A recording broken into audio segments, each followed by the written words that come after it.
Hi everyone, in this video I'll be discussing drug excretion. So until now in pharmacokinetics, we have taken the example of paracetamol and we know that it was absorbed, then distributed, then metabolized.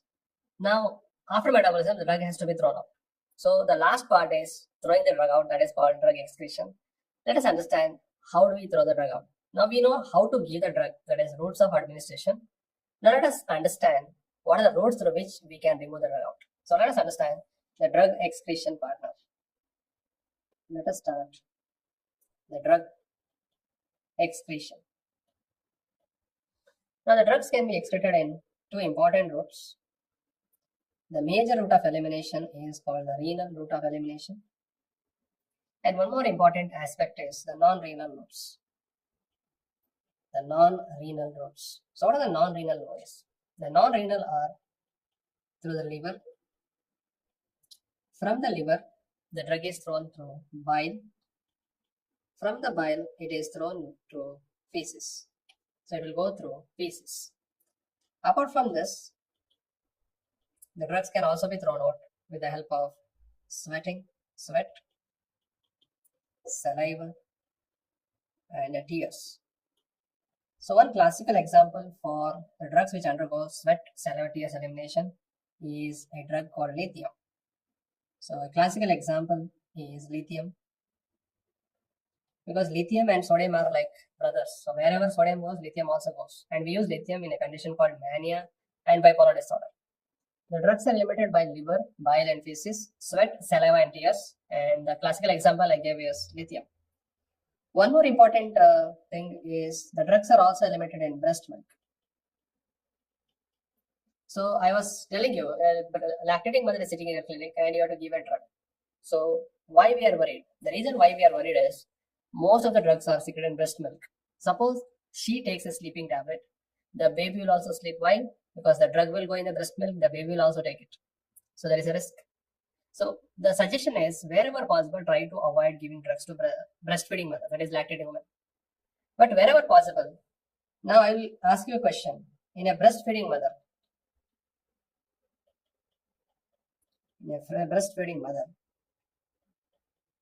there are certain practical questions asked. Will you prefer giving a short-acting drug, or will you give a long-acting drug? What do you prefer? Pause the video and try to answer. Obviously, we have to give shorter-acting drug so that in between she can breastfeed. Second important thing is she has to take the drug after breastfeeding the baby. Take the drug after breastfeeding the baby. So these things are precautions so that we can avoid the drug going to the baby. Now another important aspect is the drug is also eliminated by the lungs. So lungs to the exhaled air. So exhaled air, that is lungs. So what are the examples for that? Examples for that is alcohol. Sir, do you think alcohol comes in the lungs so much? No. Very minute quantity, but that minute quantity is detected by breath analyzer, and in the night time the traffic will catch hold of the alcoholics. They measure the alcohol level by the machine called breath analyzer, but the amount coming out is very less and you can have the smell of alcohol also. So that is one application. And again, we use anesthetics. We make the patient to take anesthetics by inhalation route. They will go to the lung and reach the brain. Again, they will come out through the lung only. So example is general anesthesia. So general anesthesia. So these are inhaled general anesthetics. Okay, so this is the example. So we understood the non-renal mechanism, the liver, sweat, saliva, tears, breast milk, and the lungs, that is exhaled air. Very classical example. Now once I understand this, let me tell you about the liver. So let us understand the liver. So it is called as hepatic clearance. So the elimination by the liver is called hepatic clearance. So hepatic clearance is given by the formula hepatic blood flow. How much is the hepatic blood flow into hepatic extraction ratio? So it is given by hepatic blood flow into hepatic extraction ratio. Sir, how to do this job? Now, if they have given in the exam, hepatic blood flow is equal to 1500 ml per minute, and the hepatic extraction ratio is 0.5. What is the hepatic clearance? Let us substitute that. Hepatic blood flow is 1500 and the ratio is 0.5, so it's half. So 0.5 means half. Half of 1500 is 750 ml per minute. So it looks like GFR. So the clearance is usually a GFR value. So it is 750 ml per minute. That is a hepatic clearance. It's a pharmacokinetic equation for it. Many times what happens, they may not give hepatic extraction ratio. They can give viability. So suppose if they are given the viability of a drug is 0.4, that means 40%. So 40%, if you write in F, it is written as 0.4. Then can we calculate hepatic extraction ratio? Yes. Hepatic extraction ratio is equal to 1 minus F. So what is 1? The standard 100%. F is 0.4.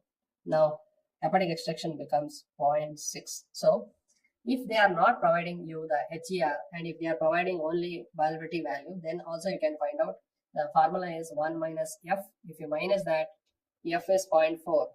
So you will get 0.6. That is a hepatic extraction ratio multiplied with hepatic blood flow. And I will teach you in separate video how to do pharmacokinetic calculations. Okay. In the liver, we need to understand a concept called enterohepatic recycling. Enterohepatic recycling. Sir, what do you mean by that? Now there are certain drugs which have this. They have this property. You know, recycling. Suppose you are using a plastic bottle, it is written on that it is recyclable. That means you can reuse it again. Now what happens in certain drugs? Let me draw. This is the esophagus, stomach, the intestine, and this is the liver. This is the liver. Now what happens? Let me take an example of a drug. So drug will undergo metabolism. So let us think that drug has undergone conjugation with G, glucuronide conjugation. So D for drug and G for it has undergone glucuronide conjugation. So the liver will eliminate it by bile. So this is the biliary tract through which the drug goes.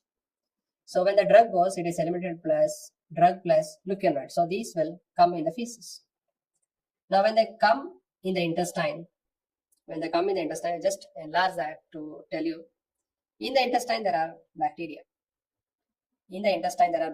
So what happens when the drug and glucuronide come in the intestine? The bacteria can remove this glucuronide. Now you tell me what is the purpose of metabolism? To make a lipid soluble into water soluble. So that's why we add a group called glucuronide, so it can be thrown out. Now it is water soluble and thrown out. Now when the bacteria in the intestine remove that glucuronide, now the drug is removed from that. Now the drug becomes lipid soluble. So again the drug can get reabsorbed back. Again the drug is reabsorbed. And again the drug enters to the circulation. Again it goes for viability. So distribution, again metabolism, again excretion, that keeps on happening. So this is what we mean by enterohepatic recycling. So what happens here is the drug and glucuronide conjugation, they are going out. But when they come to the intestine, there are bacteria. The bacteria can remove that glucuronide. The drug becomes again free. That is lipid soluble. Again, it will get reabsorbed back. So this again goes and produces action. Again, this cycle continues. So this is what we mean by enterohepatic recycling.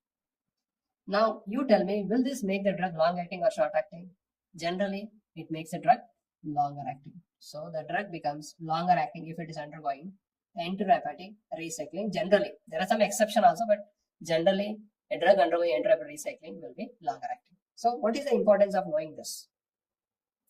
The importance of knowing this is an example of OCPs. OCPs are nothing but oral contraceptive pills. They are taken by women for preventing pregnancy or for preventing conception. Now this will also undergo glucuronide conjugation. So OCPs will also undergo glucuronide conjugation. Now what happens when OCPs are taken? They will go, again they get absorbed. So the OCPs will have the same process. So OCPs are longer acting. Now what is the problem? Problem is when the patient is on OCP and he takes tetracycline. Now tetracycline are broad spectrum antimicrobials. So when you take tetracycline, they also reach the intestine and they kill the bacteria. So tetracycline reach the intestine and kill the bacteria. Now what happens? You tell me, will the OCPs are longer acting or shorter acting? When I give tetracycline, they kill the bacteria, and OCPs, will they become long acting or short acting? Take a guess. Yes, they become short acting because when you kill the bacteria, they are not reabsorbed back. The intrahepatic recycling doesn't occur. Okay, so when we are adding OCPs with the tetracycline, what happens? The OCPs are now becoming shorter acting.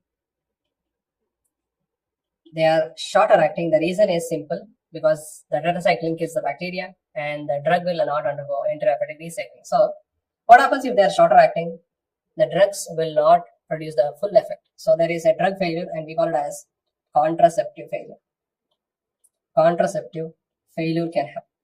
So OCPs should not be used with tetracyclines. This is one of the drug interaction they can ask in the exams. OCPs with tetracycline should not be used. Why? I will simplify the things. When you use tetracycline, they kill the microorganisms, bacteria in the intestine. That will interrupt the intrahepatic recycling of the OCPs. The OCPs are shorter acting now, and that will lead to contraceptive failure. So don't combine OCPs with tetracycline. Okay, so that is the meaning and that is the understanding of enterohepatic recycling. Now, sir, what are the drugs which undergo this? What are the examples of drugs which undergo enterohepatic recycling? The examples are, you can remember a mnemonic A topper. So the mnemonic is A topper. What is A for? A for ampicillin. And T for another antimicrobial, tetracyclines. O for the oral contraceptive pills. P for piroxicam. And one more P for phenyl butazone. And E for erythromycin. R for rifampicin. So that is the importance of enterohepatic recycling. Let us move on to another important aspect, that is the renal elimination. Let us understand how the drugs are cleared or eliminated by kidneys. So let me call it as the renal clearance. Let me call it as renal clearance. What happens in the kidneys? Now, the unit of the kidney is nephron. Let us understand what happens exactly there. Let me draw that. This is the nephron.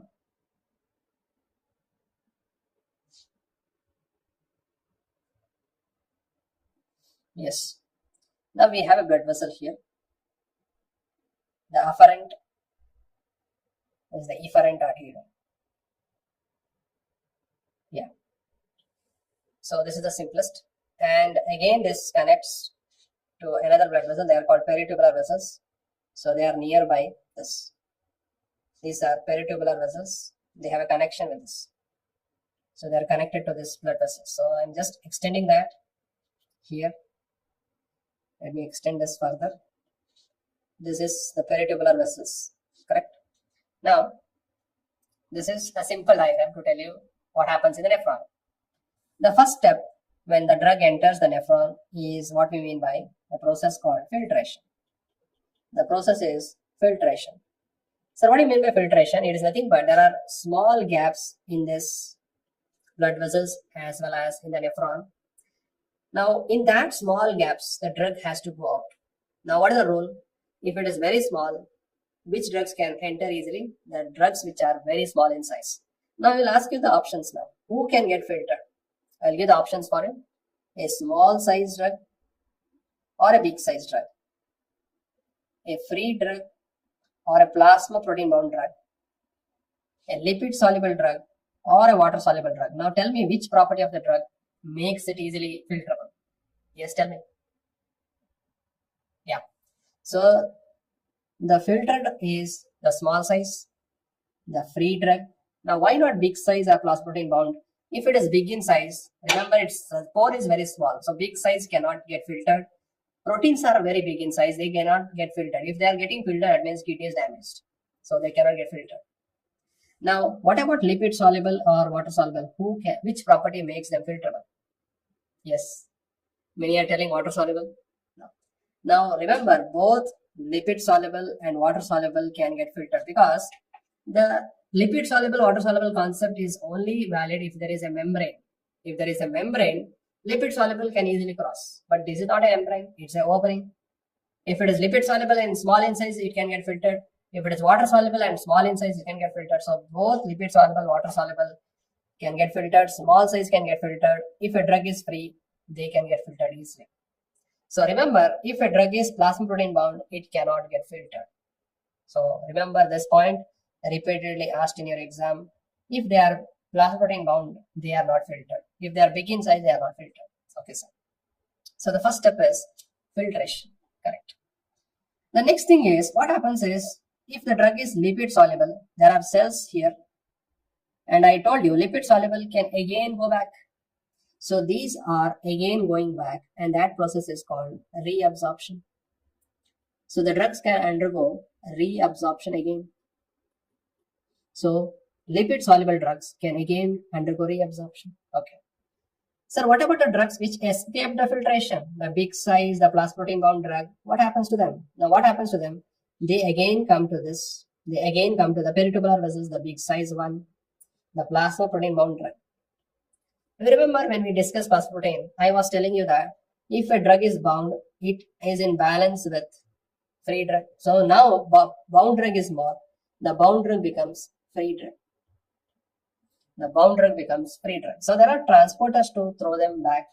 There is a transporter called organic acid transporter. And we have another transporter. Let me take a different color. And that transporter is for basic drugs. So organic basic transporters. So organic acid transporter is for acid drugs. Basic transporter is for basic drugs. It's like Uber and Ola. It's like Uber and Ola. Acid drugs take this OAT. Basic drugs take OPT. Now, is it a one-way process or two-way process? It's a two-way process. You can go from your home to office, then office to home. So the drugs can be secreted or they can be reabsorbed with these transporters. So it's a two-way process. So the drugs which have become free are thrown out again into the lumen of the nephron, and that process is called secretion.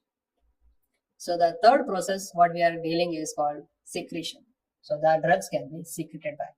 So basically we have three important processes. Number one, filtration. Number two, reabsorption. Number three, secretions. And drugs, acid drugs take their own transporter, basic drug take their own transporter. They don't exchange each other. They don't exchange. Clear, sir? Now, even the big size drug can be thrown out with the help of the transporters. The question asked in your exam is, will plasma protein binding affect secretion? Will plasma protein binding affect the drug secretion?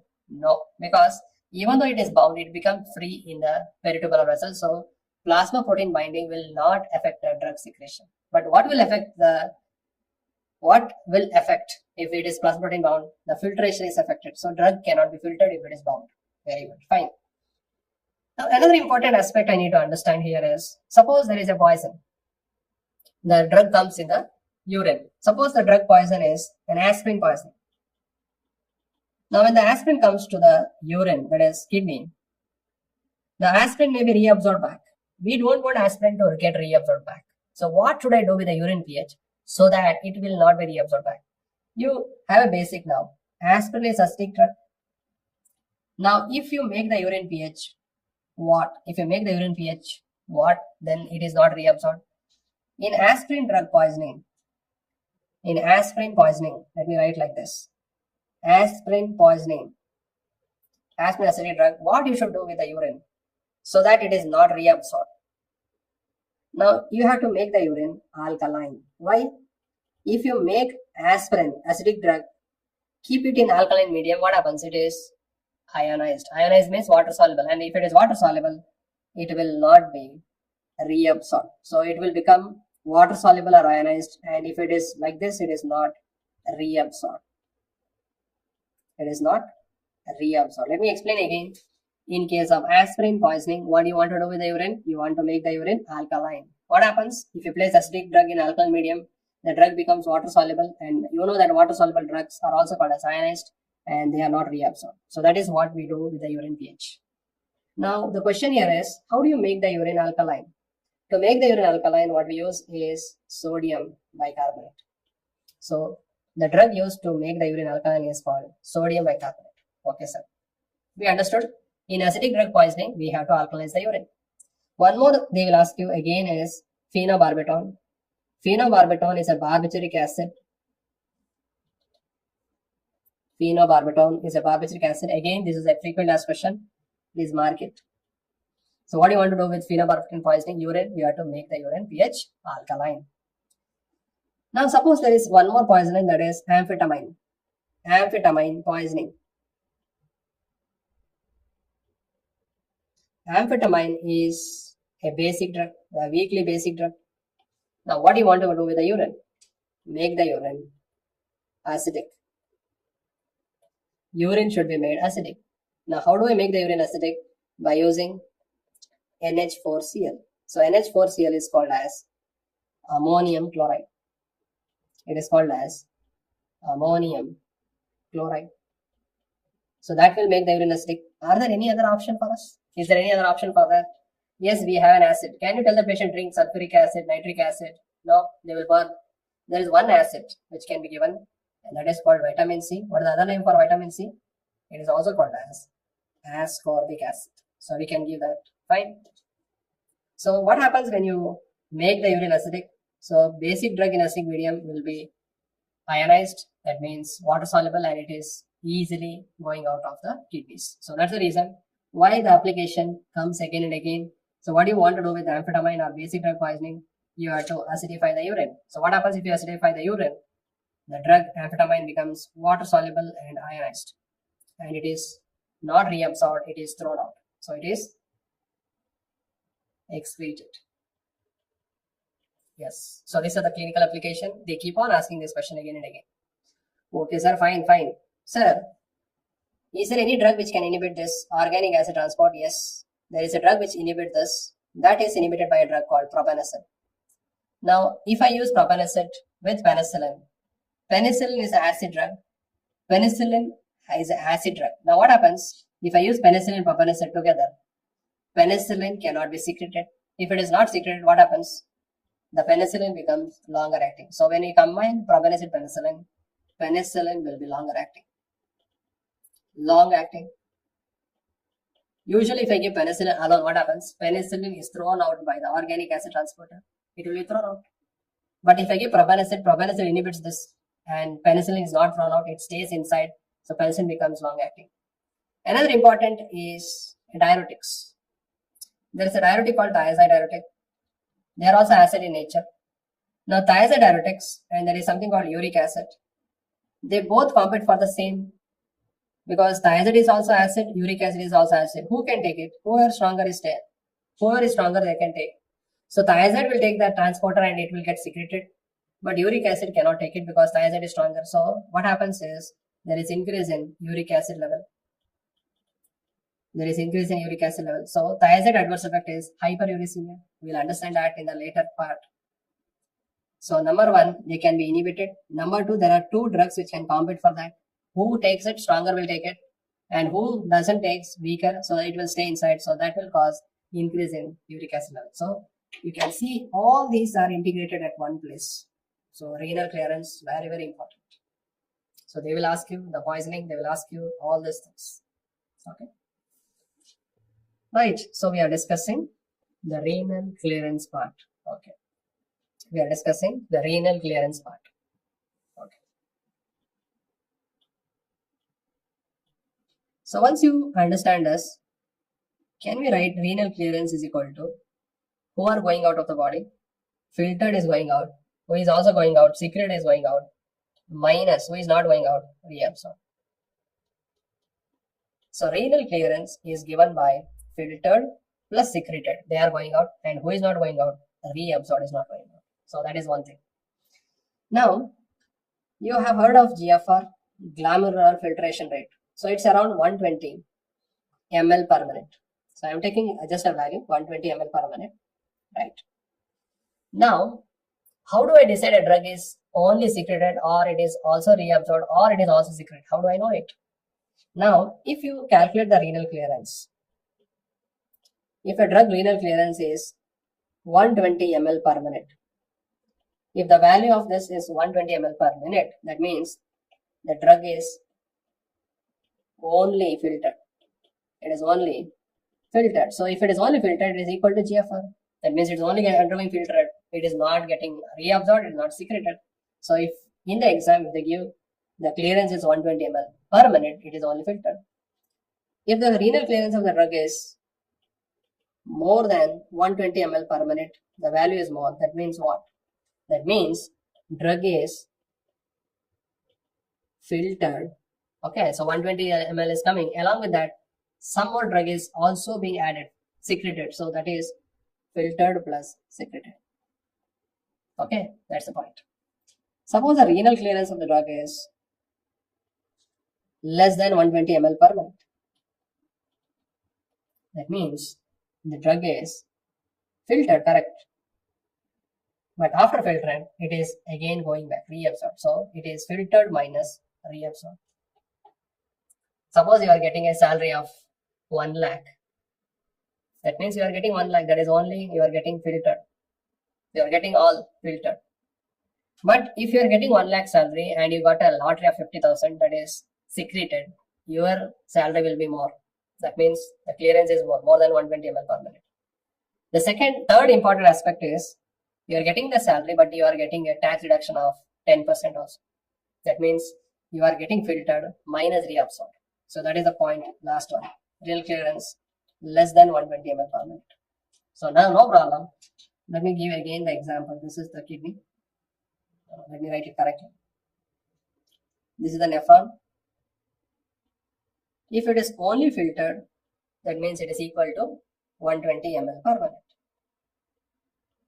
Now if it is also getting secreted, you are adding for that. So the value is more than 120 if it is filtered plus secreted. Again, I will take an example.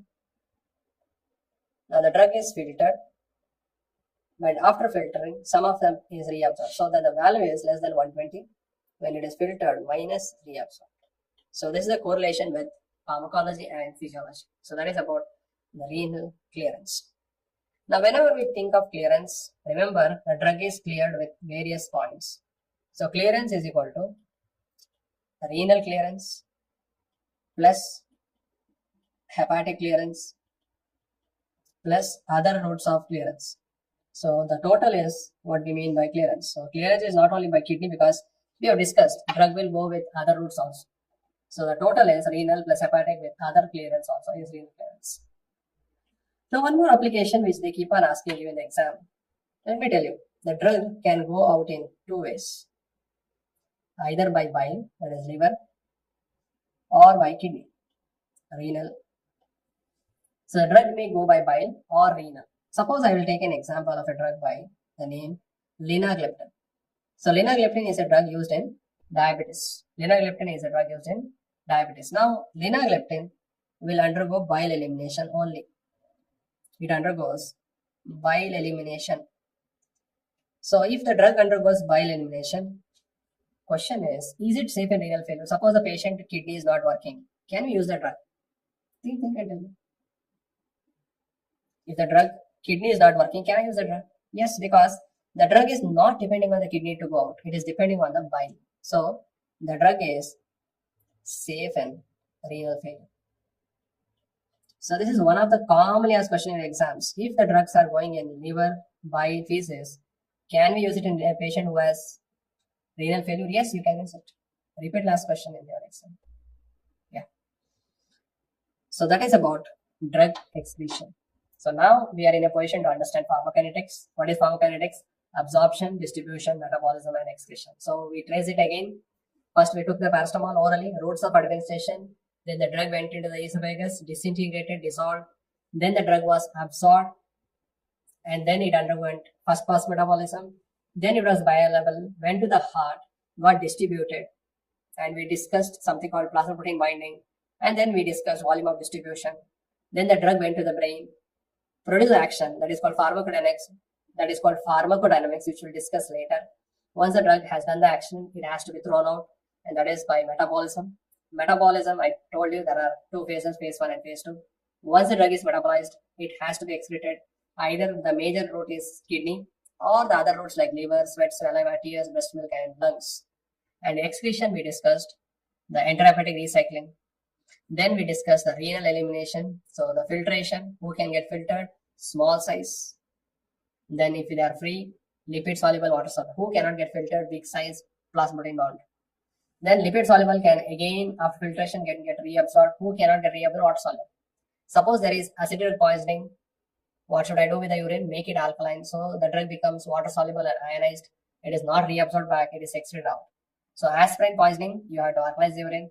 Basic drug poisoning like amphetamine, you have to acidify the urine by using ammonium chloride or vitamin C. How do you alkalize the urine? By using sodium bicarbonate. The question here is, again the drugs can be secreted back, and that is with the acid transporter or basic transporter. And will plasma protein binding affect the secretion? No, because when the plasma protein binding are there, the drugs will become free and then they are secreted out. So remember, renal clearance is equal to filtered plus secreted minus reabsorbed. So that is about drug excretion. Thank you all.